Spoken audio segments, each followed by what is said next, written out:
Hello. Well, I believe that's everything. I hope so. Yes, it's a lengthy business. You must be tired. I'm so excited. I wish we could take the youngster right home with us. When do you think we can expect to get him? Oh, well, Oh, just a minute. I'm afraid I forgot something. You have to sign these. These give us permission to check into every detail of your private life.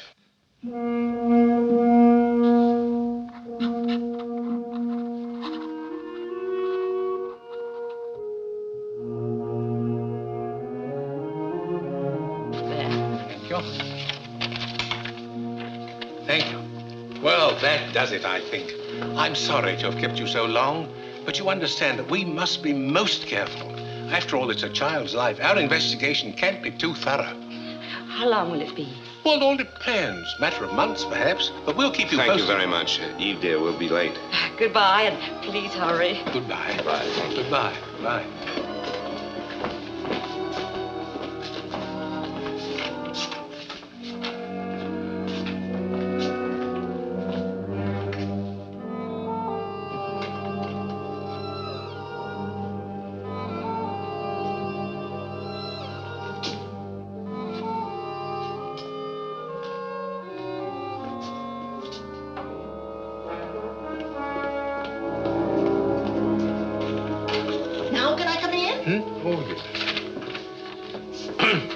Interview report to the directors.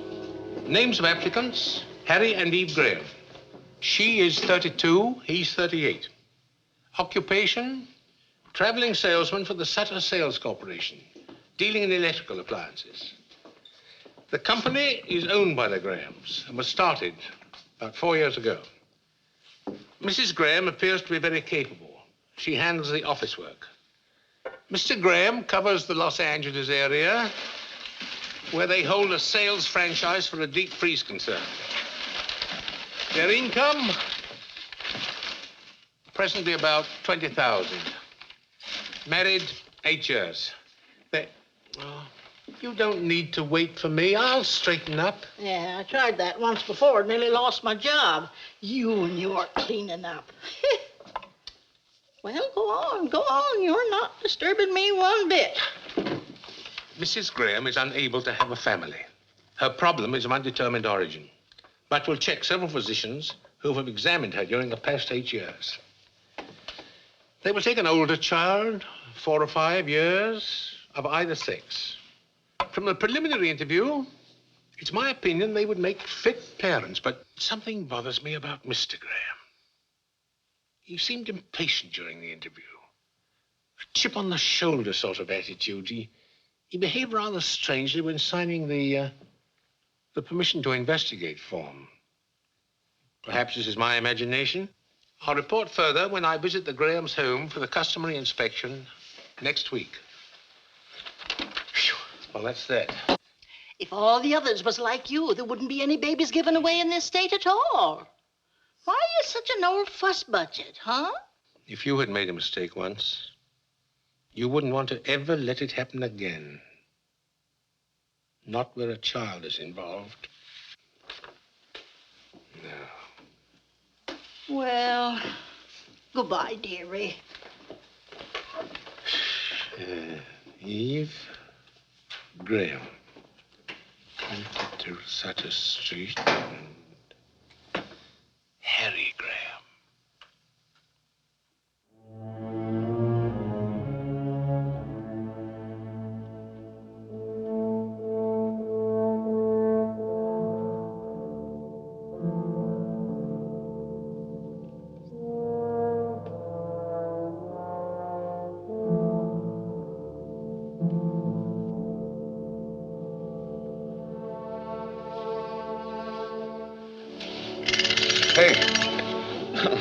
What goes on? Oh, I couldn't resist him. He's the beginning of a collection. There's a whole army that goes with him. We haven't heard anything yet. Oh, but we will, you'll see. Mr. Jordan looks like Santa Claus. Just like a man who gives babies away. And anyway, it's good practice for you, being awakened by mechanical toys. On a teddy bear in the face, and maybe later on a football in the tummy. Oh, you'll learn to love it. You will love it, won't you? Of course I will. Why do you ask? Oh, then it's just my imagination. The other day in Mr. Jordan's office, I thought maybe you were sorry we'd started the whole thing. I wasn't sorry. It's just that Santa Claus was such a deliberate old codger. He got on my nerves, that's all. How about undoing my blouse? How about getting yourself pulled together? This is Tom Morgan Saturday with us. You can do the Caesar salad. What else is cooking? Oh, everything you hate. Roast beef rare, potatoes brown. How does that sound, Master? Sounds like the perfect wife. Good in the office, great around the house. I wonder if it will like him. Well, if it doesn't, I'll keep it myself.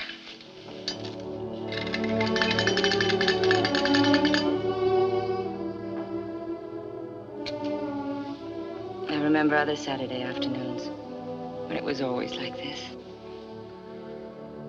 A long time ago.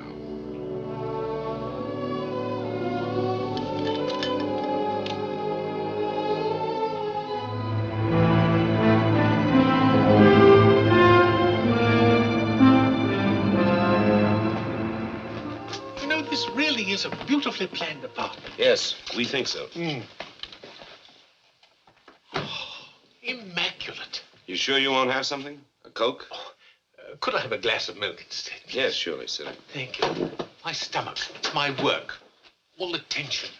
If you don't mind my saying so, Mr. Jordan, I think you take your work much too seriously. It's not worth it. I think it is. By the way, we've begun our investigation on you. Oh? How's it look? Everybody speaks very highly of you. But? I've been a salesman too long not to recognize sales resistance when I see it, Mr. Jordan. I have a feeling you don't want us to have the child.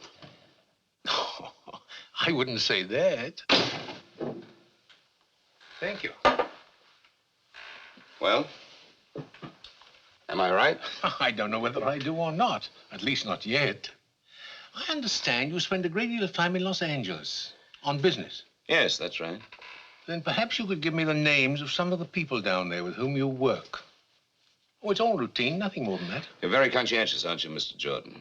Well, I'll drop you a line and refer you to lots of people in Los Angeles. There's something else about me I think you should know. I have a small mole on my right shoulder. Would you like to see it? Oh, Mr. Jordan, I'm sorry I'm late. That's all right. I was early. What are you two doing in the kitchen? Mr. Jordan's been looking us over. I've seen your home. It's pleasant, very pleasant indeed. Won't you stay for dinner? Oh, thanks, I can't. I have to get back to the office. Lots more paperwork to do there. I'll see you to the door. Oh, thank you. Goodbye, Mr. Ray. Thank you, Mrs. Graham. Thank you.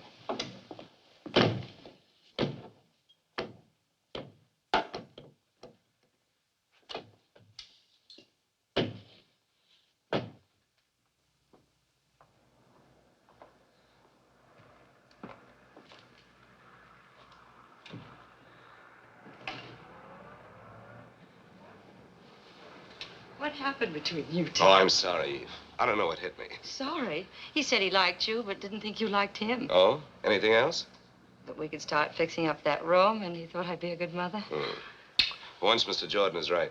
Well, the star salesman of the Sutter Corporation had better get on his horse. What time's your plane? 9:15. I've got a date with the Clark Company buyer first thing in the morning. If we can only sell that account. By the time you're a father, just think you can hire one salesman or even two the way things are going, and you can stay home and run the show. What's this? Are you resigning? Well, not exactly. I'll be around to heckle a bit. That's a woman's privilege. Well, I've got to pack. Oh, I'll do it for you, but there's not much to pack. Everything's in Los Angeles. Don't you ever get a hole in your sock? And how do the buttons manage to stay on your shirts? You never bring them home. I've found a laundry that does it. Saves a lot of trouble. I'll only be a minute packing your bag.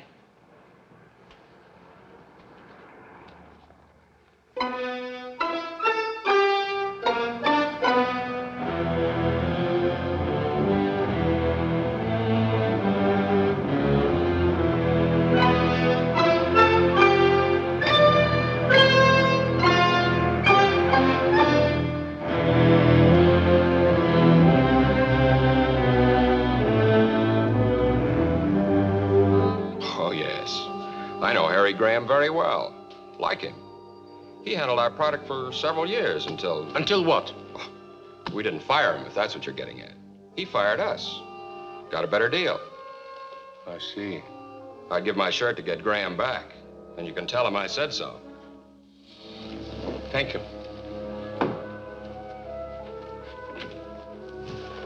Thank you very much.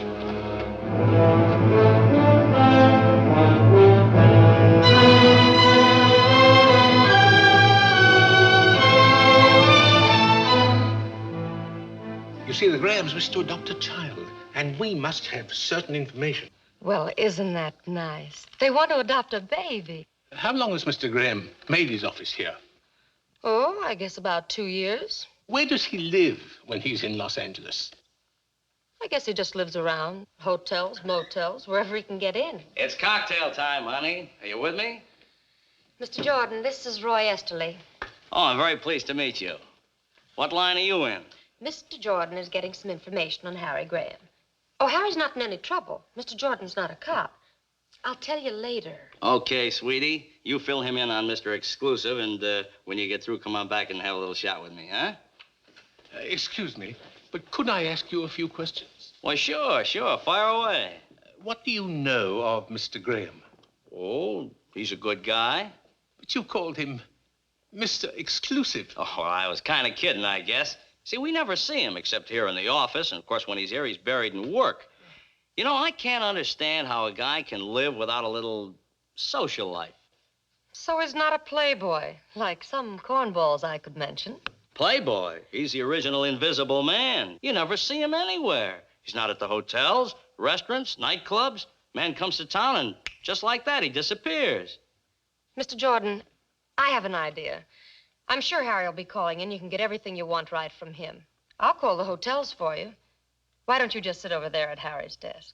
Well, thank you, miss. Maybe I should see Mr. Graham after all. Yes, I'll wait. Oh, as long as you're going to all the trouble, would you kindly ask the hotel people when Mr. Graham was last registered? Surely, I could do that. Say, Mr. Jordan, your throat must get pretty dry asking all those questions. How about a little slug? Oh, you're very kind of you, but no thanks. Bob Vance never called, did he? No. That's good, because I don't want to talk to him. Hello? No, he's in Redlands. He'll be back the day after tomorrow. Yes, I'll have him call you.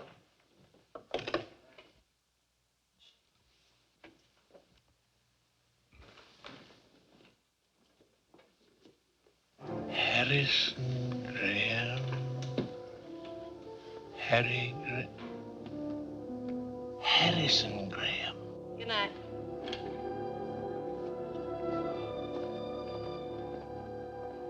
You've really got Harry Graham on your mind.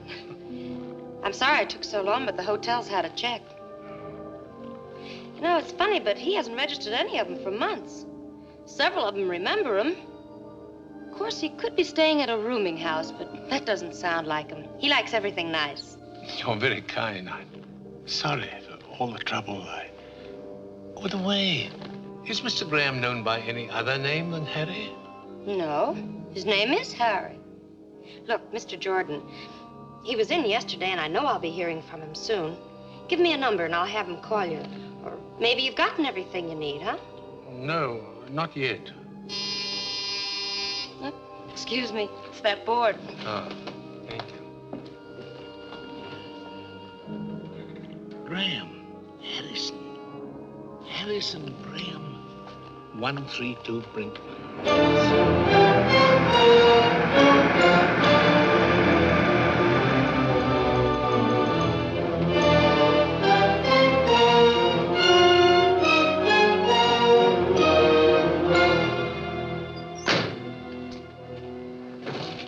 Wait for me, please.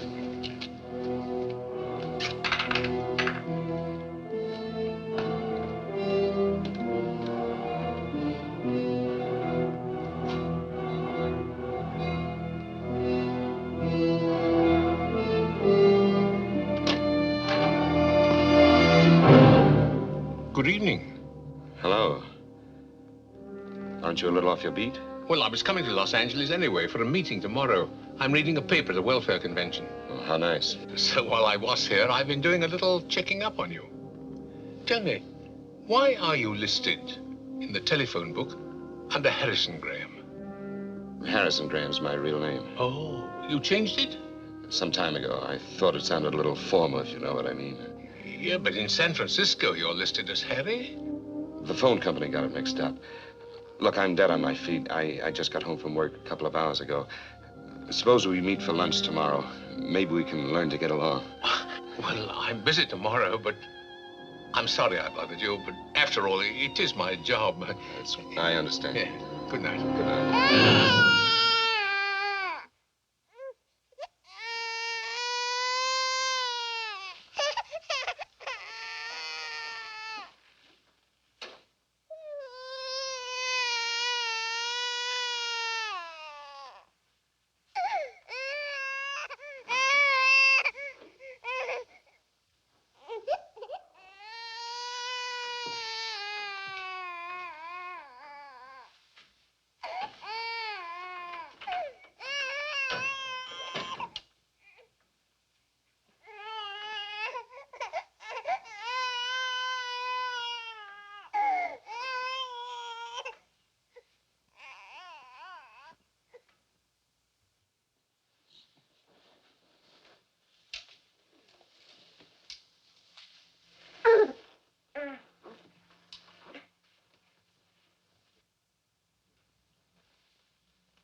It's all right. All right.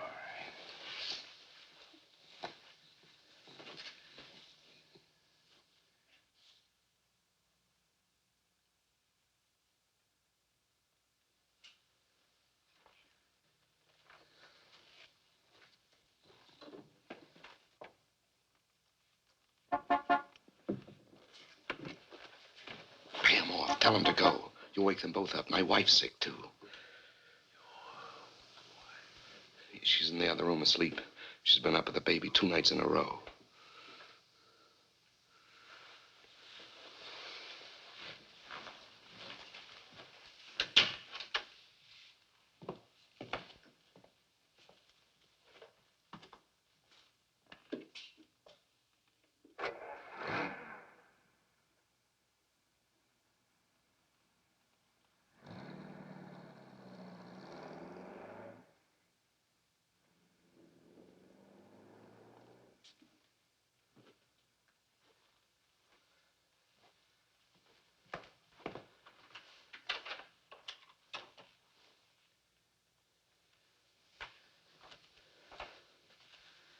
How long has this double life of yours been going on?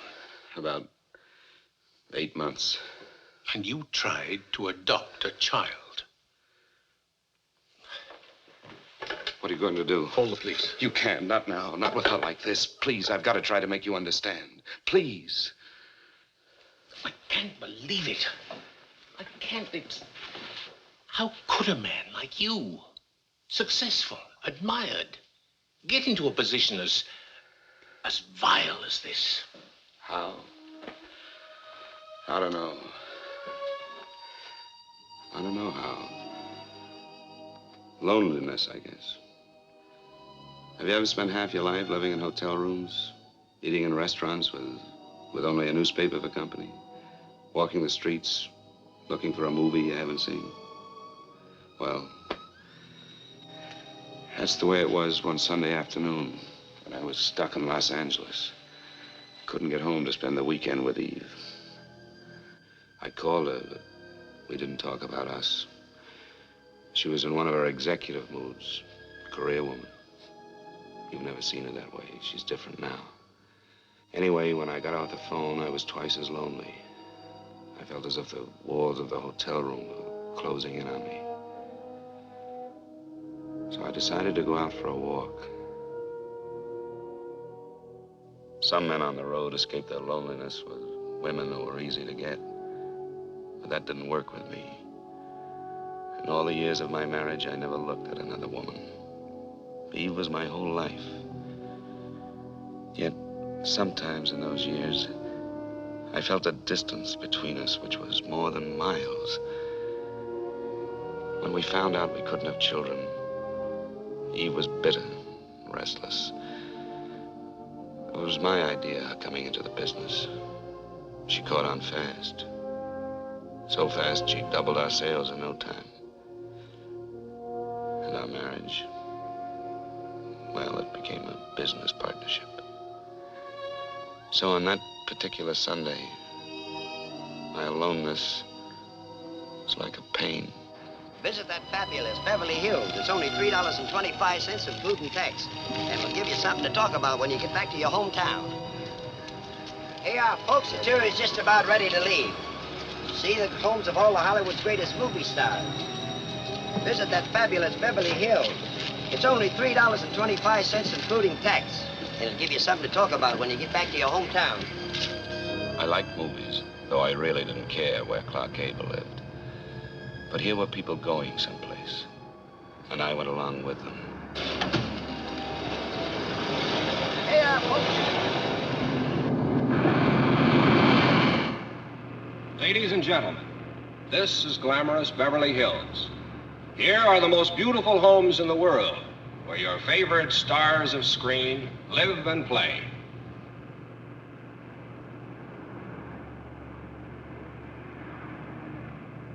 Over there is the home of a woman who knows Hollywood best, a lady who shares her secrets with millions, Luella Parsons.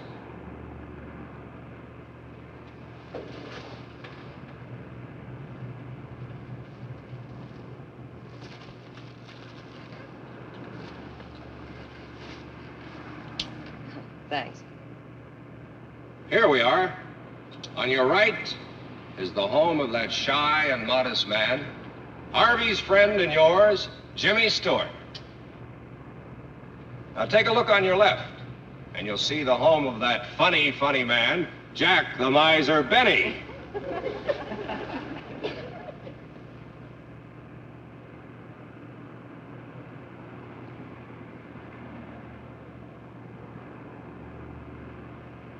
Behind that big hedge over there lives a little man who is Santa Claus to the whole world, Edmund Gwenn. Remember Miracle on 34th Street? Oh, that was a wonderful picture. Did you see it? You missed something. I'd like to know where my favorite mule, Francis, lives. What's that? Oh, excuse me. That's all right. Haven't you any interest in how the other half lives? No, not particularly. I'm just crazy about bus rides. Gives me a chance to get off my feet.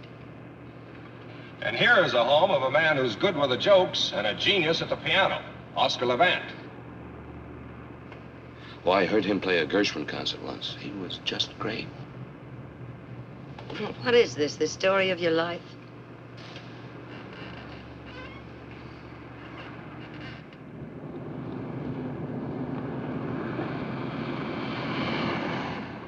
Were you wondering where our glamour girls are? All right, here's your answer.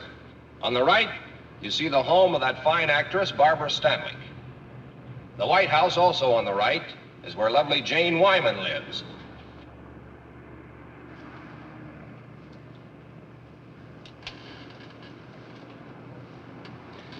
You know, you just like me for my lighter, that's all. I could give up smoking.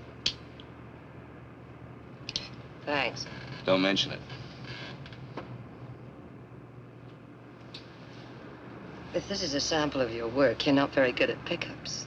I know. I haven't had very much experience at it. This is the first time I ever tried to pick up a girl. Oh, gee, that's too bad. I should be better at it. How's that?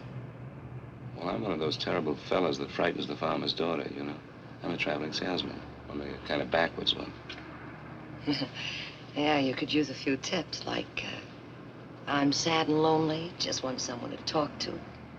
Don't know any nice girls in this great big town. How about a few laughs? You know, I wanted to say all those things to you just now, only on the level. Thanks, Coach. Do you mind if I sit here? Well, there's not much I can do about it. You're here. You know something? I was a farmer's daughter once. Really? Yeah. I don't know what it is, but you don't scare me at all.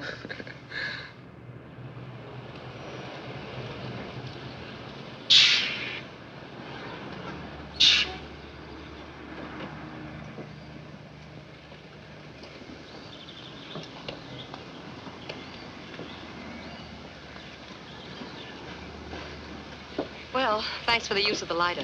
Bye. Oh, just a minute. In case you ever need a deep freeze, my name's Harry Graham from San Francisco.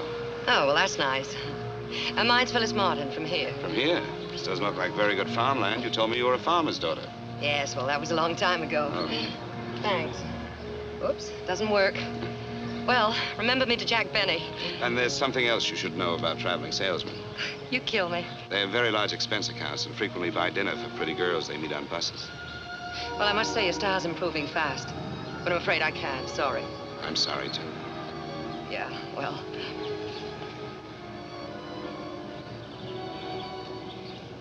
Do you like Chinese cooking? Sure. Why? Have you changed your mind? I know a place that has the greatest water chestnuts in town. If you can stand water chestnuts. I'm mad about them. Let's go. All right.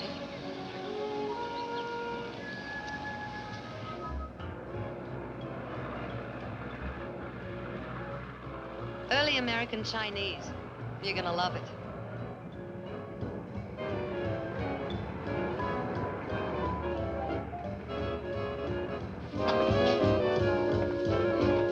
Cozy little place, isn't it? Do we have to eat here? Oh, yes, it's a must. Now, why don't you relax and I'll be back in a few minutes, huh? Hi, Sam. Good evening, Miss Martin. Good evening, sir. Will you take care of the gentleman for me? Right this way, sir. I'll have a drink at the bar while I'm waiting for the lady. Good.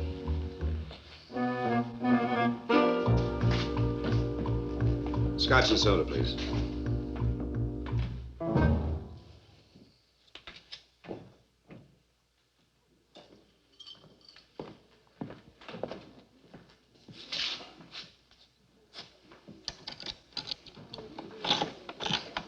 Here you are, sir. Oh, thank you.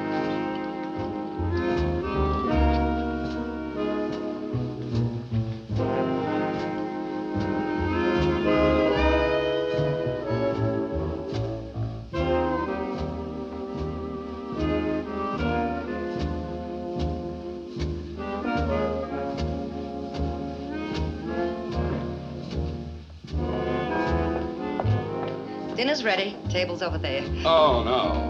What are we playing, charades? The outfit came with the job. I work here. I don't believe any of this. Well, the pain will wear off in a minute. Just follow me.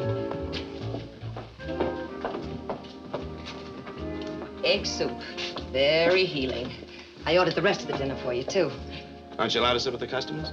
Maybe later. Well, go on, eat your soup. It's the only genuine Chinese dish we serve here.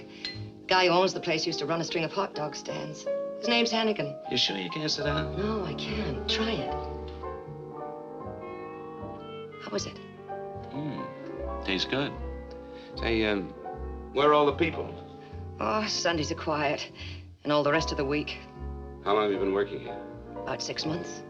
I needed a job, and Hannigan needed someone to liven up the joint. You can see I've been a howling success. Ah, come on, sit down, huh? No, I can't. Say, when'd you say that farm was? I didn't. Little place called Pennsylvania.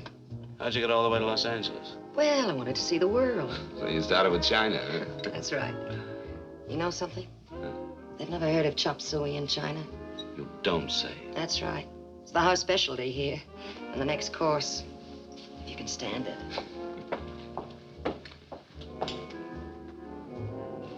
Well, this isn't as nice as Barbara Stanwyck's, but it's closer to my work. Here, let me. Oh, thanks.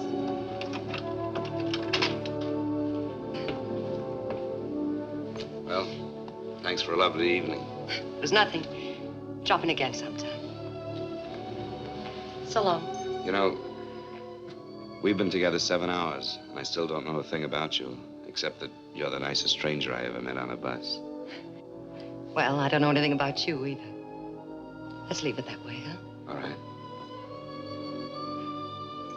I will tell you one thing about myself, though. What's that? On that bus this afternoon, I felt just as lonely as you did. Feel better now.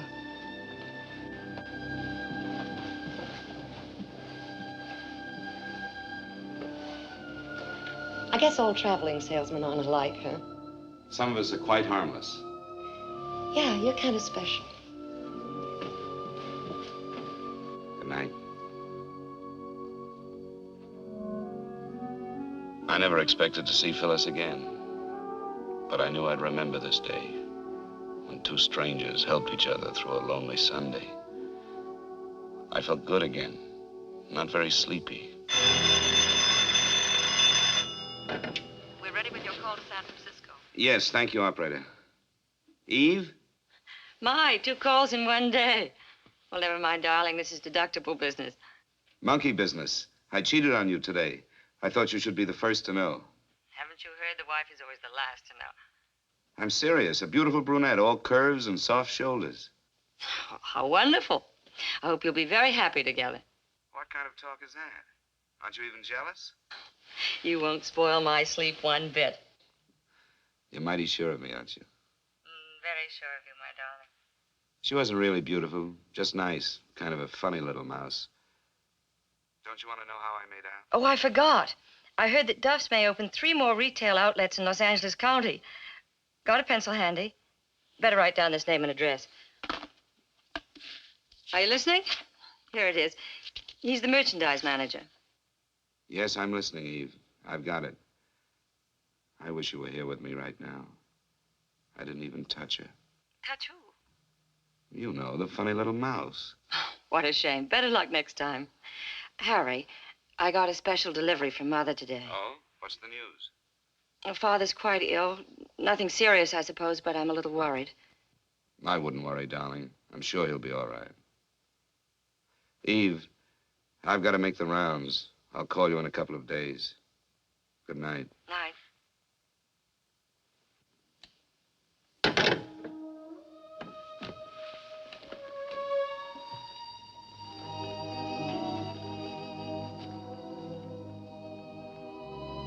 And in a couple of days, I did get home. Dead tired and a little bit sick of the deep freeze business. I only wanted a weekend with Eve. But she had other plans, big plans. Tom Morgan, our lawyer, was there. Carl Forbes. He was a buyer for the Edmond chain. I'd never been able to sell him. Then Eve decided she'd try the woman's touch. Why did you ever send your wife in to sell me? She packs quite a punch. Hadn't you heard? Eve's the brains, I'm the brawn. Oh, don't listen to him. I'm just Harry's little secretary trying to get along. I was afraid you'd ask me how the thing worked. Well, how does it work? Would you like some more coffee? No, thanks. Now tell us all about the superior mechanical features. All right, but stop me if this gets too complicated for you. In the home size, there's a special condenser that eliminates the fan noise and the outside moisture. The single-phase motor is completely sealed, so it has greater efficiency, and we can prove to you in normal operations that our product will save you in electricity 2.5 cents per hour, and the lid is counterbalanced. We just happen to have a model in the kitchen. And if you have your combination Phillips screwdriver handy, Mr. Forbes, I'd be happy to take the freezer apart for you. Any questions? No questions. And no demonstration, please. I'm convinced. At least almost. Perhaps another little brandy? Harry, Mr. Forbes would like some more brandy. Harry? Oh, of course. Sorry. Tom? No, thanks. No more. How about a little poker? The evening's so nice we might play on the terrace. I'm afraid of you, but I'm game. Me too. Oh. Come on, Harry, let's have at it.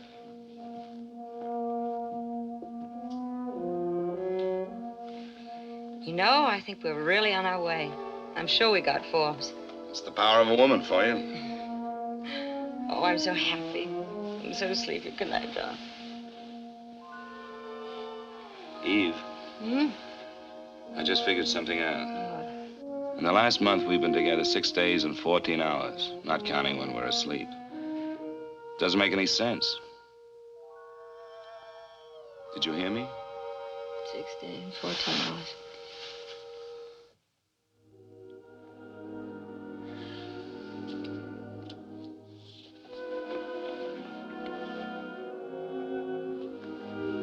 Eve, let's go away tomorrow. Doesn't matter where. Just as long as we're together, huh? Of course, we'll go away sometime, darling. We'll go to all those glamorous places that Holiday writes about.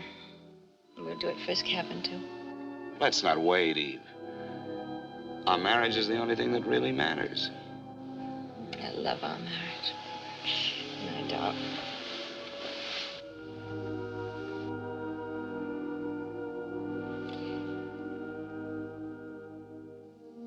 So I hit the road again.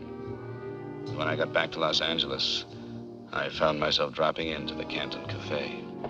One tea coming up, rice cakes, and your fortune free. Shall we go? The decorations are terrible, but the service is great. Oh, come on, sit down, huh? Just for once. You want me to lose my job? Oh. What does it say? You will travel far. Well, that's right in the button for a traveling salesman. Here's another one. Uh-huh. Money and fortune await you. That's better. And the last one. Dance and the world dances with you. Wow. Things are warming up. Do you like to dance? I don't know. It's been a long time. Well, do you want to take a chance with me? All right. When you finish tonight, where'll we go? Oh, why don't we stay here? It's so romantic.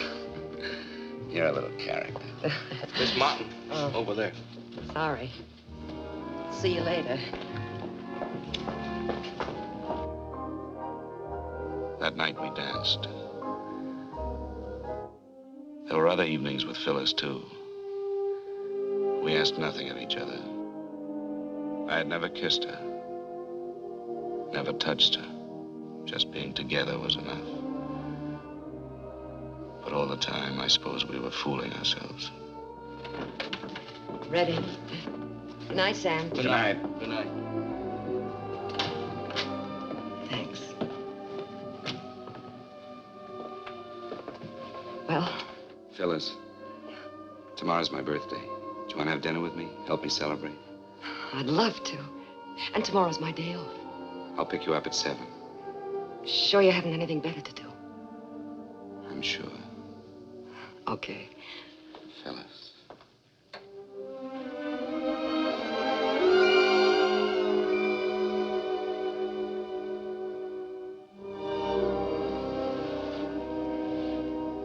Good night, Harry. Good night.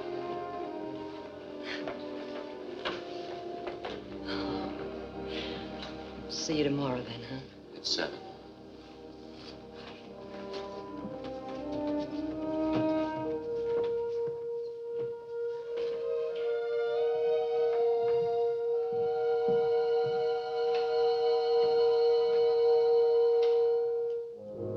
I spent my birthday trying not to think of Phyllis. Still, I felt her closeness. I was finding out that I was not the take it and leave it kind.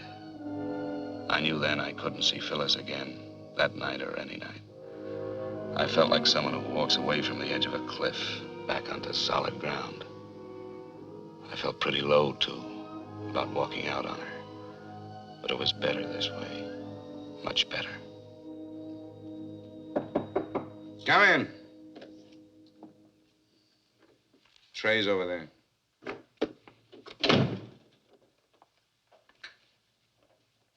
Not much of a way to spend your birthday. Phyllis, didn't you get my message? Well, sure I got it. That's why I came over. I was worried. What's wrong? Nothing serious. I think I'll live. Just a headache I couldn't shake. Yeah? Feels better. Lots better. Oh, I brought you a birthday present. It's nothing much. Just a Cadillac. Well, don't you want to open it? Sure, I'll open it. A bit flashy, but I thought you'd like it. Smells good. I do like it. Thank you, Phyllis. Well, I might as well put a gift to work. Just close your eyes now. We'll take that headache away.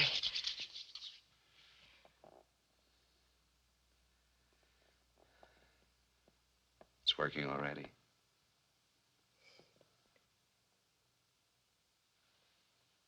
Any happy returns?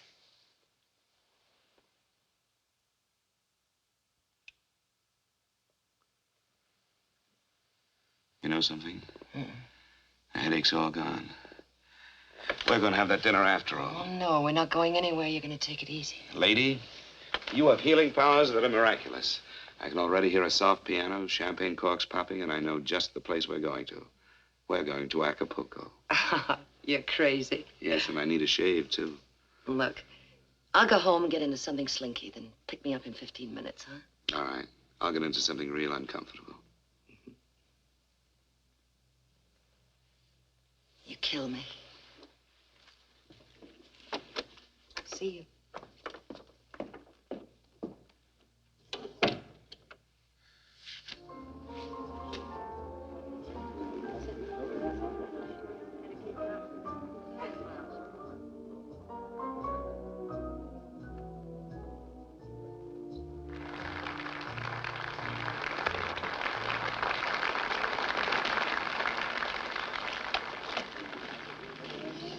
Oh, it's such a lovely night.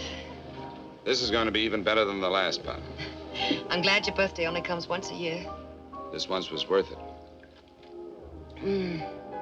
Acapulco. You know, I never thought I'd make it. And only 30 minutes from downtown. You know you fall in love here. It goes with the check. When did you make that up? Just now. Have you ever been in love? I've tried it. You know what I think? I think you fell in love once, got hurt, been running away ever since. Am I right? I bet you read palms, too. Yeah, he was with the occupation forces in Germany. You've heard of those Dear John letters, haven't you? Yeah, sure. Well, I got a Dear Phyllis. Seems I lost out to a little Fräulein. I guess all men are no good, huh? Oh, I don't know. I think there are one or two nice ones left in circulation. Here's looking at you, Phyllis. Thanks. The stars were very bright, but it wasn't the stars. You know, you're a funny one. Don't you want to know if there's someone in my life? Whether I'm married, divorced, whether I have 6 children, whether I've spent any time in jail? No? Why not? What good would it do me if I did know all those things? I like you as you are. The way we are. I don't want anything from you. And I'm afraid of being in love again. I touched your hand. The spell you cast was a magic thing.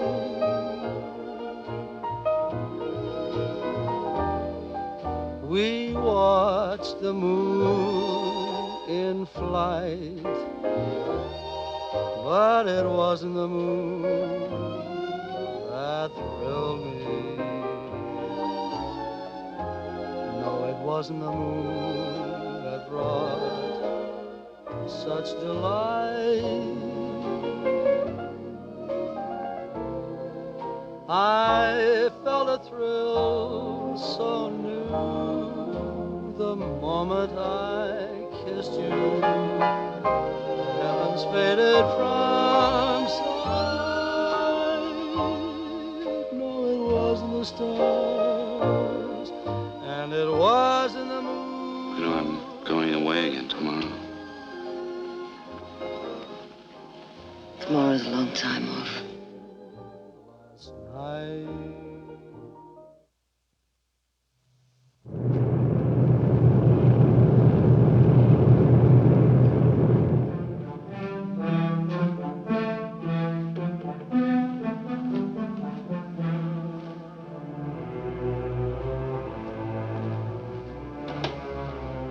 Eve? Eve?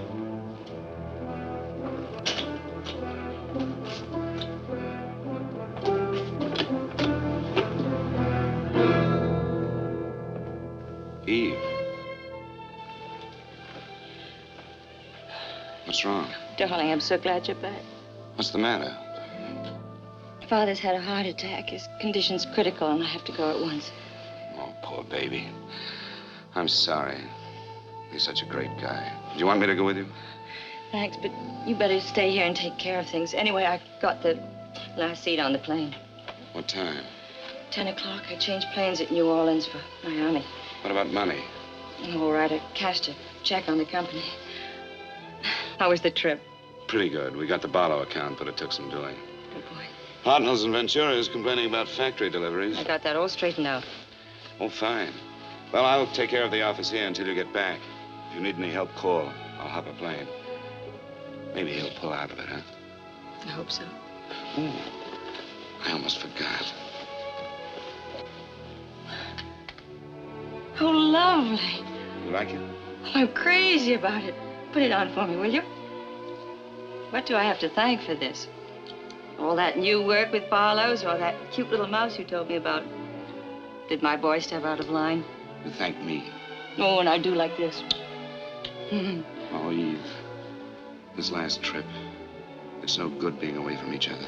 How would you like me to be around all the time? Could you stand it?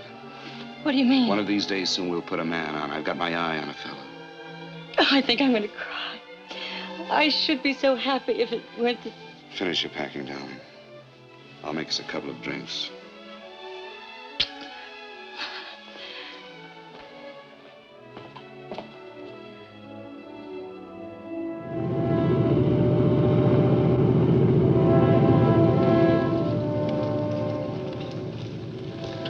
I've been thinking about something. What was that? How about your being here with me all the time? I didn't realize home meant that much to you. I've been so wrapped up in the business that I thought you liked things the way they are, traveling around and meeting people. I did, but I've had it. Now I want to stay put. And I was wrong about something else, too. Wrong? For nearly 4 years, ever since the doctor said, no baby, I hated myself and you and everybody. I was resentful when you suggested adopting one. I couldn't see taking care of somebody else's child. Remember that? Yes, I remember. I was wrong. What made you think of it now, after so much time?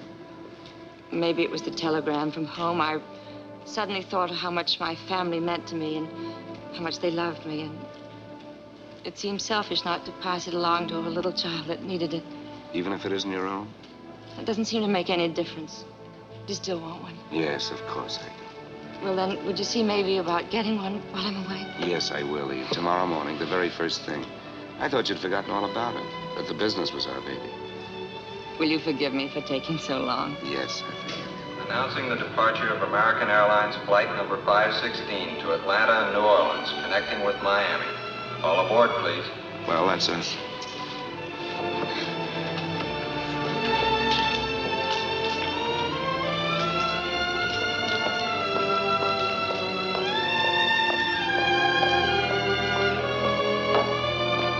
So that's how I first crossed your path, Mr. Jordan. I called you on the phone, wanting to know how to start. We wanted a little boy or a little girl. Didn't make any difference which. And we wanted it faster than any child had ever been adopted before. But you told me it wasn't as easy as all that. And how right you were. Yes. You wanted a ride, roughshod, over all our rules. Now, what changed you? What happened after that? I stayed close to the business, except for 3 flying trips to Florida. You see, Eve's father had improved, but it took a lot out of her mother. She collapsed. Went on month after month. There was nothing Eve could do except stay there. It had been over 3 months since I'd seen any of our accounts. And the business showed it. I had to make the rounds. I did my work. I didn't see anybody but the customers in Los Angeles. Of course, I thought of Phyllis. I wanted to see her. But not the way I saw her the last time. Anyway, before I left town, I dropped in at the Canton Cafe.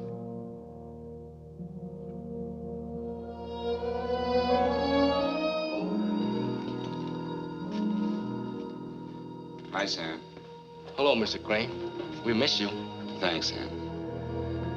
Miss Martin here? Phyllis? No, she doesn't work anymore. When did she leave? About a month ago, maybe a little more. Is anything wrong? She said she wasn't well. She was going away. Where? She didn't say. Will you have dinner here tonight, Mr. Graham? No. No, thank you. Thanks, Sam.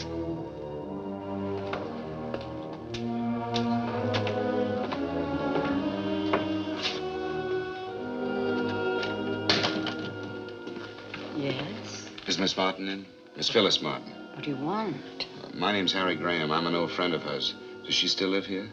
She still lives here, but She isn't feeling well. She doesn't want to see anyone. Well, I've got to see her. You remember me, don't you, Mr. Graham? I've spoken to you on the phone several times. Oh, yeah. Yes, I remember. Come in. Thank you. I think she needs you. Her room's right up there, first on the left.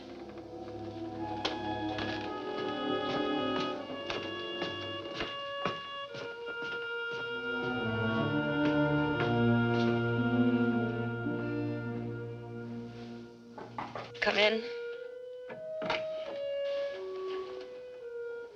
Harry. Hello, Phil.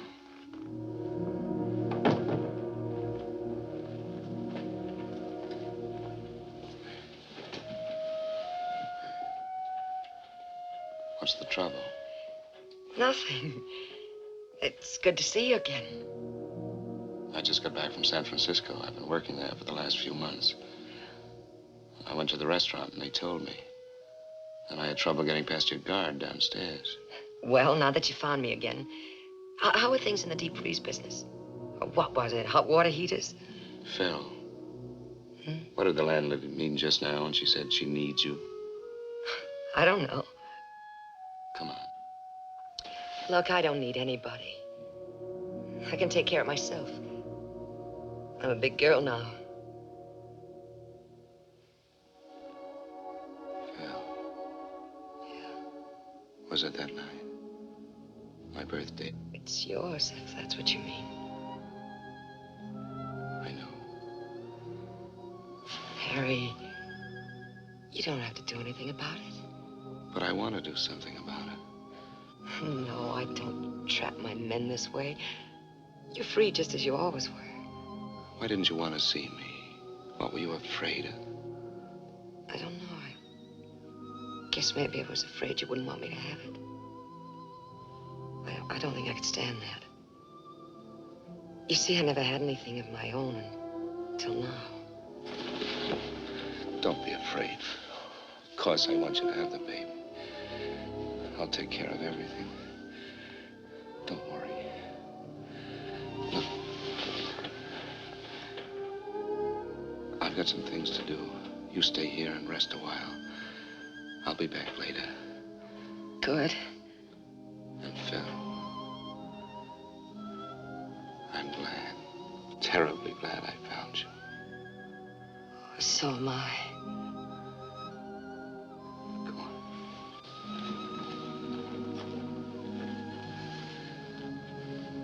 You get some rest.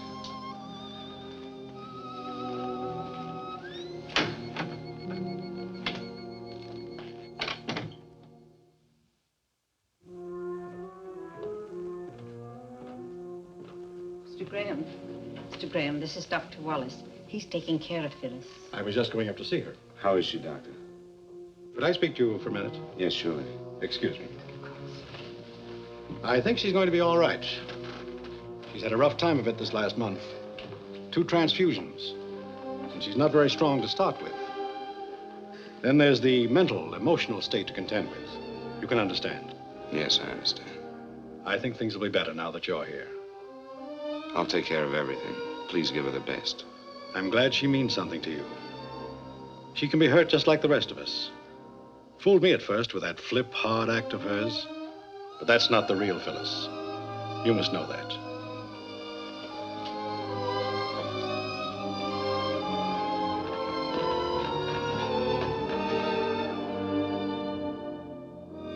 How can a man call a woman his wife for 8 years? Someone whom you love, who loves you. How can you call her and tell her that you must have a divorce?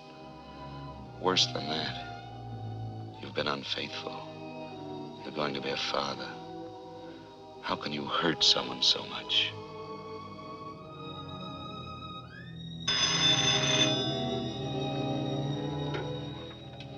Hello? Eve? Oh, Harry, I've been trying to reach you. What is it, Eve? Your father? About an hour ago. I'm sorry, darling. I'm sorry. I'll have to stay with Mother a while, and then I'll come home to you. Can you hear me? Yes, of course I can hear you. Are you all right, Harry? Yes, of course I'm all right, Eve.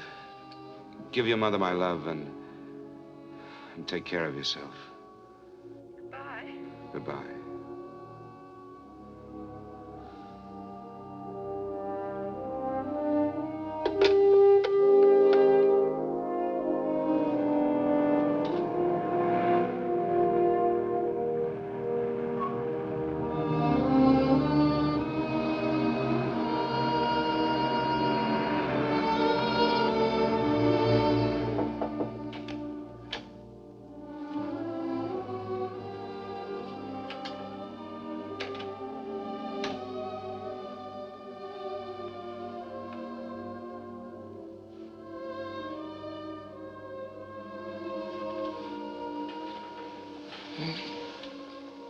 Hello, Phil.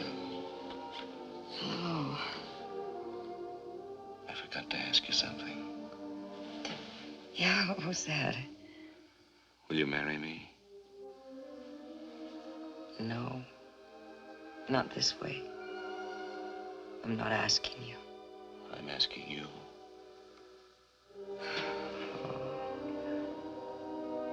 I hate to take you out of circulation like this. There must be a waiting line. There's nothing like that. And no one like you. Are you sure you want me? I'm sure. I do love you, Harry. And I'm so glad I do.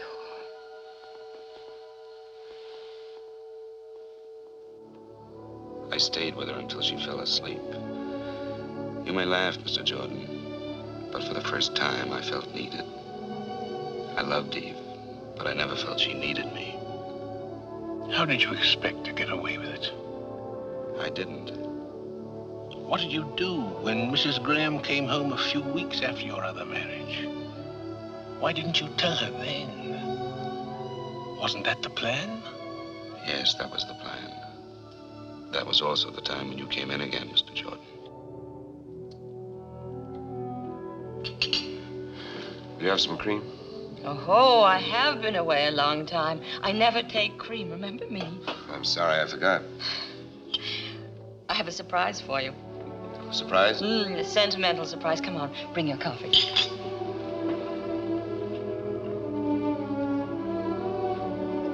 Eve, there's some things we've got to talk about. Father wanted you to have this watch. It was grandfather's, and then when Father and Mother married, it was a wedding gift to the groom. Grandfather said that having a watch and chain made a man feel more like a man, sort of like a mustache cuff, I suppose. I wish I could have thanked him for it. Well, he told me to tell you to take very good care of it because it should be passed down to our son. He said it was a lucky watch and should be kept in circulation. Our son, I'm glad he didn't know how I let you down. You haven't let me down. You couldn't. Yes, I did. When I learned I couldn't have a child. And that's when I became the little efficient white-collared girl. I forgot some things. You didn't forget. Maybe I became the absentee husband. Wanted to show the business world we were smarter than the rest. And we did show them. Listen, Eve. Come on. I've got another nice surprise for you.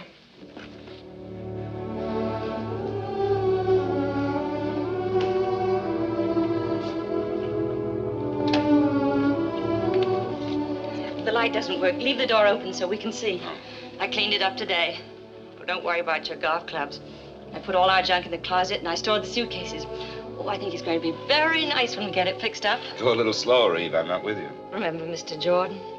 Mr. Jordan. When I left for Florida, you said you'd look into the adoption business, and you told me about Mr. Jordan. Oh, yes. Now I remember. I spoke to him on the phone. What about it? Well, that's a surprise. I called him this morning. He said he wanted to see us both, but he thought he could help us. Of course, maybe a while. Oh, so you decided to go ahead and fix the place up? Well, I know it was impulsive, but I couldn't wait. I thought we'd put the bed here, and the chest of drawers over here, and one of those little rubber tubs in case he's too small to use ours. Like it? You still do want a child, don't you? Is adopting a baby terribly important to you? Oh, yes. More important than I ever knew before. except for you, would mean everything to me. All right, then. I guess we'll go see Mr. Jordan.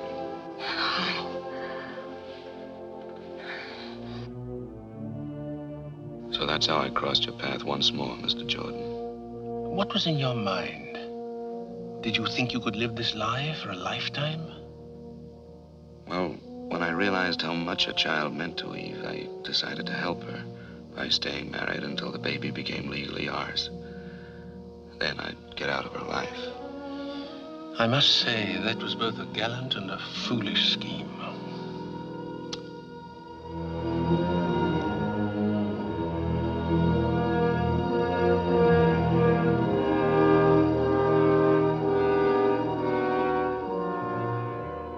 Those were months of panic, fear.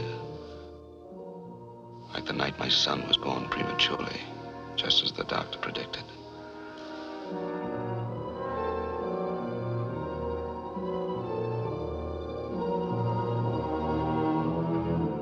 Mr. Graham.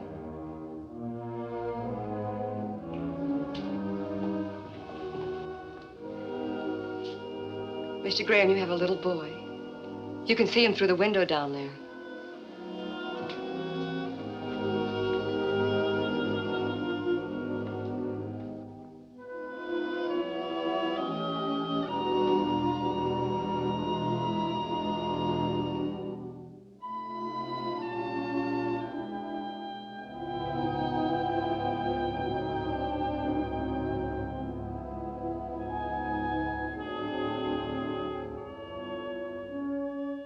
The axe began to fall one day not so long ago, when I'd just gotten in from San Bernardino. I'd stopped by the office to clean up my desk. It was Eve's and my anniversary. I tried to get home, but I couldn't make it.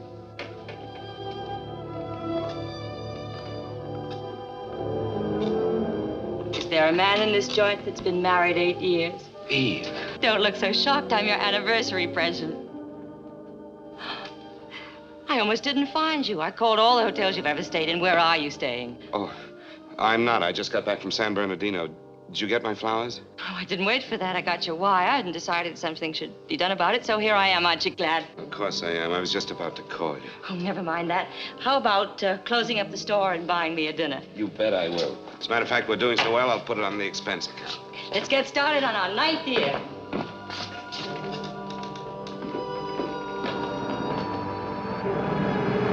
After dinner, Eve wanted to take a walk. I was afraid every step of the way. Yet I tried to get into the holiday spirit for her sake. For a moment, it was like old times, until... Mr. Graham, if you're going home, could you give me a lift? Some other time. See you, Ricky. Who's he? Store executive, son. I have dinner at that place down there. What did he mean by home? Oh, the Chapin Park Hotel. I stayed there a while back. They live nearby. How about nightcap? Love it.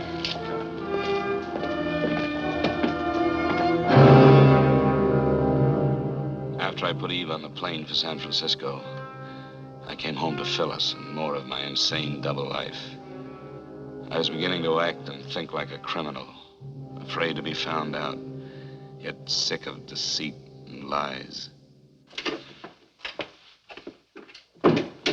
Hello, Phil.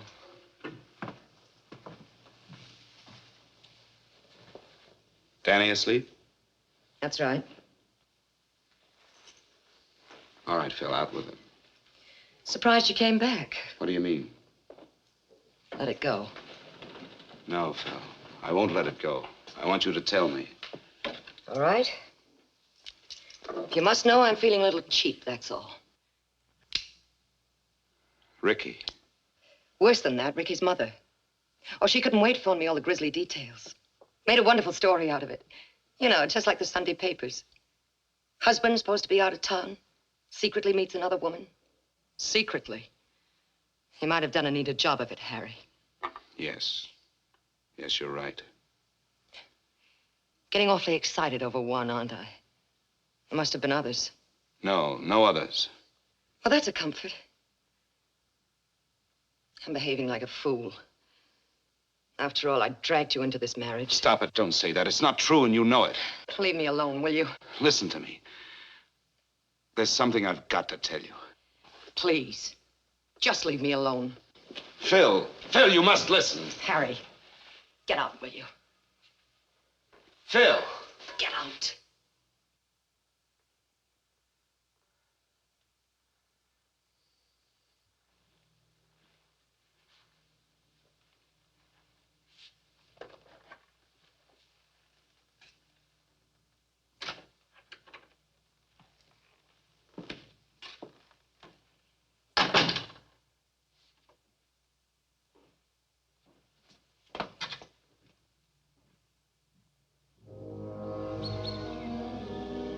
I stayed at a hotel that night. Made a date to see Phyllis the next day. There were things we had to talk about. She said she'd meet me in the park near the house. It's hard to explain my thoughts as I sat there. I had my way out. Now I could put an end to this nightmare. I loved Phyllis and our child. I didn't want to lose them. And I hated to bring them pain.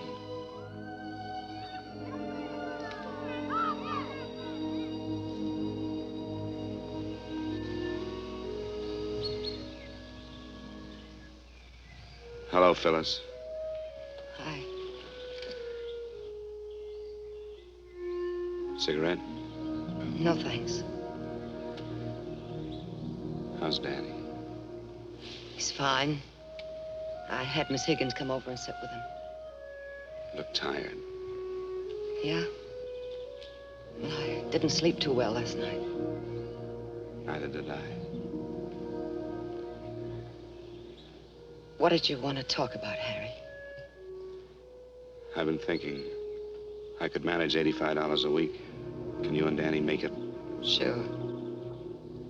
You can get the divorce and all that. I'll pay for everything. I'm sorry it had to happen this way. I never meant to hurt you. I'll come around later and get my things. Okay, anytime.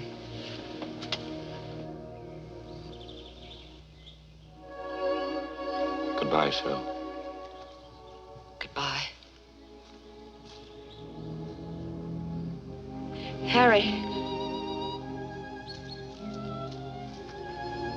This is crazy. I can't go through with it. I guess you just gave my ego a kick. Will you forgive me? I do love you so. You big lug. You know why I didn't sleep last night? I kept thinking about our marriage. You know, the way we got into it. It wasn't fair to you. Don't say that, Phil. Never. Do you hear me?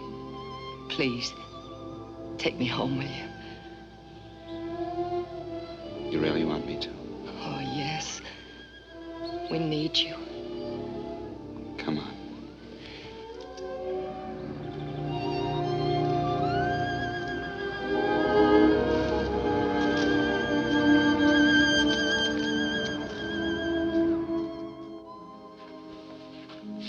So you had your out and couldn't take it. And yet all the time you knew it had to end this way. Now you're going to call the police. Well, maybe I ought to thank you.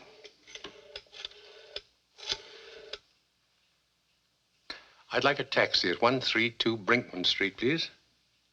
That's right, thank you. I'm not a policeman. It's not my duty to do anything but see that the juvenile wards of the state of California are given decent homes. I'll pick up my taxi outside.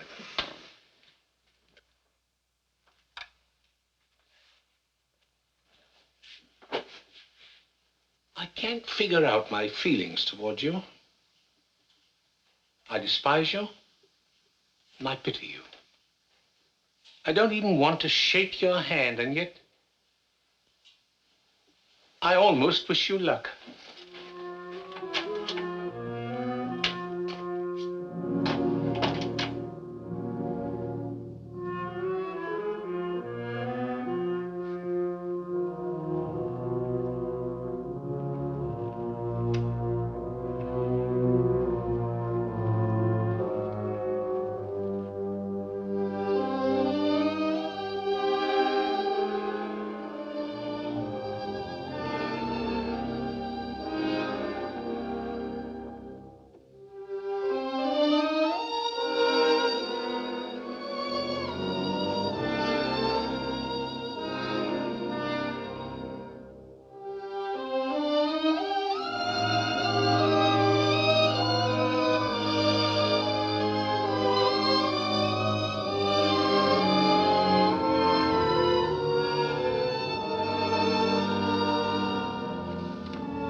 Dearest Phyllis, just a moment ago, I watched your sweet face as you slept, knowing I had to hurt you again. And when I tried to say goodbye to Danny, it was almost unbearable. I cannot expect you to understand what I'm about to tell you.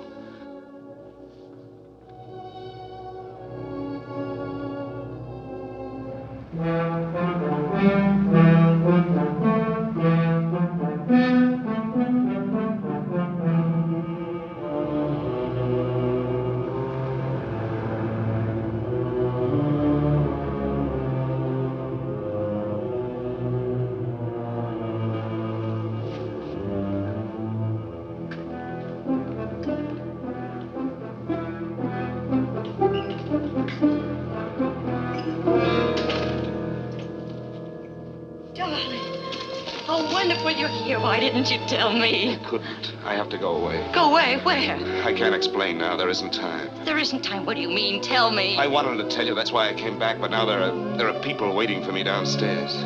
People? What are you saying? All I can do is pray that one day you'll forgive me. Try to remember one thing. I love you. I've always loved you. But you can't go away like this. Oh, I love you too. Dearest, it's the only way. Tom Morgan will call you. He knows all about it.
Is in no sense a hero, certainly.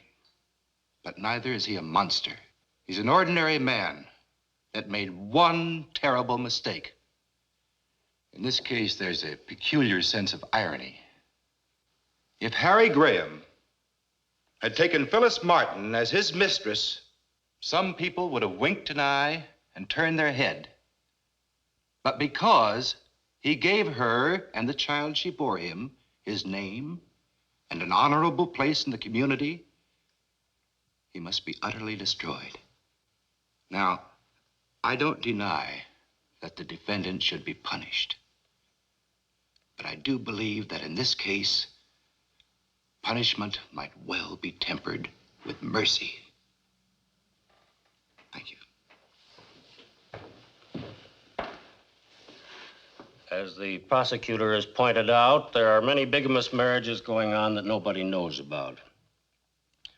The prosecutor is also quite correct in observing that this is a condition which strikes at the very roots of our society. Please stop it. I'm guilty. Why go on talking about it? As the counsel for the defense has brought out, there's irony in this case, tragic irony. I suspect that the defendant may have even loved both these women.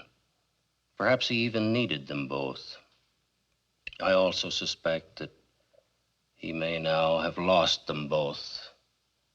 When he's once more a free man, it won't be a question of which woman he'll go back to, but rather which woman will take him back. That decision is theirs. Under any circumstances, he'll be forced to continue to support them both, and he will legalize the status of his son by naming him in his will. These are decent women, Mr. Graham. You're basically a decent man, and that's the whole point. When a man, even with the best intentions, breaks the moral laws we live by, we really don't need man-made laws to punish him. You'll find out that the penalty of the court is always the smallest punishment. Sentence will be passed by this court 1 week from this day at 11 a.m. The court is adjourned.